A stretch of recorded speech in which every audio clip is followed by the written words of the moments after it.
It's so much better when everyone's like typing on their laptops. Totally exploited my kid. Okay. I didn't start with I didn't start yet. Okay. I'd like to speak about raising a child. Whether you have a child or not, most of you probably know a child, or some of you will probably have one, statistically, some of you pretty soon. I grew up in a family of 8 children and 2 parents. My son was born in May 2009, but I guess I can't start there. I'll go back to 2008, where I found out my girlfriend was pregnant with 2 years, and I was living a pretty crazy and dangerous lifestyle. Facing reality, I was forced to clean up my act, which took years. But that's not what I'd like to get into. What I'd like to talk about is a few things that I've learned from parenting.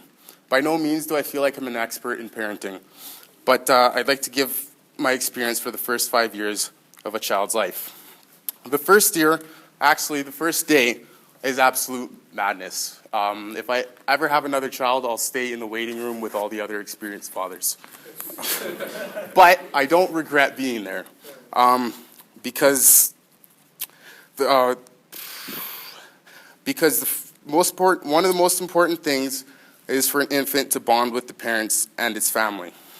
Bonding is a big thing. My son has a special relationship with his aunts, his uncles, and his cousins, and his grandparents. And for that, I'm grateful, because they help out so much. Another great thing for kids is outside play. It's easy these days for children to be sucked into the digital world or TV, or easy for a parent to say, go watch TV. As he's growing up with these privileges, I find it important to have a healthy balance of both outdoor play and the digital world. Whether it be building a snowman, rock climbing, or playing soccer, children should be coerced into finding fun activities. Certain generic toys, such as blocks and Legos, are actually proven with brain-based research to be successful for children. Another great thing for kids is to connect with animals. Connecting with animals and with nature is fascinating. Studies have shown that time outdoor helps students succeed in school, improves memory and problem solving, and creativity. Children who spend time in nature are also more physically healthier and are more likely to take action for nature as an adult. Self-esteem. Your attitude determines your latitude.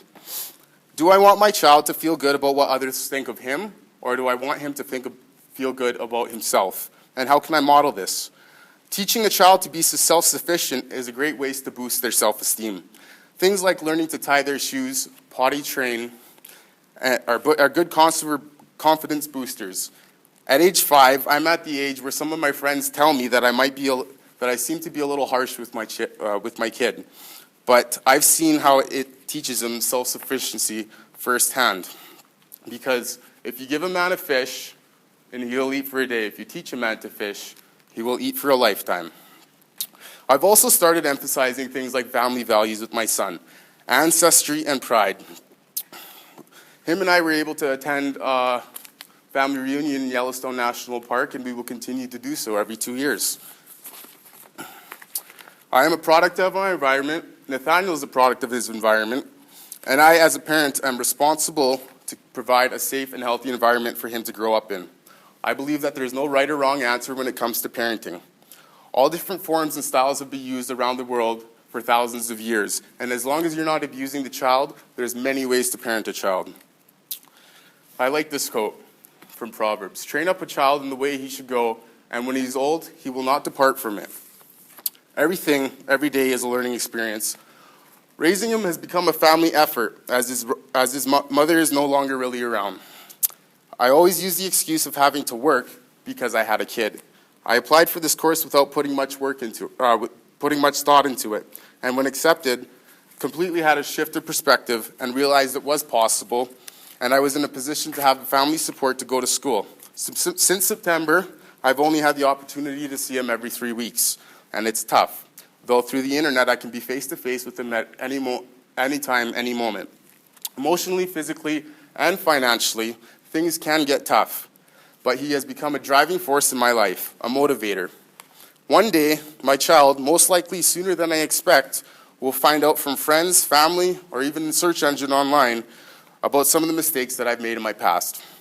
Having this is a factor that motivates me to make the right choices every day that will allow me to have enough distance to be able to say that is not who I am today. We can't always control our circumstances, but we can control our attitude. Never a day goes by do I regret having a child. I view it as a blessing. These are life experiences that money cannot buy, that books cannot teach. I'm far from a perfect father, and even further from a perfect person, but there is nobody among us who is. We must be more concerned with what we do with what happens to us than what happens to us. Having the privilege to raise a little boy is the greatest gift that I've been given in this life. Thank you.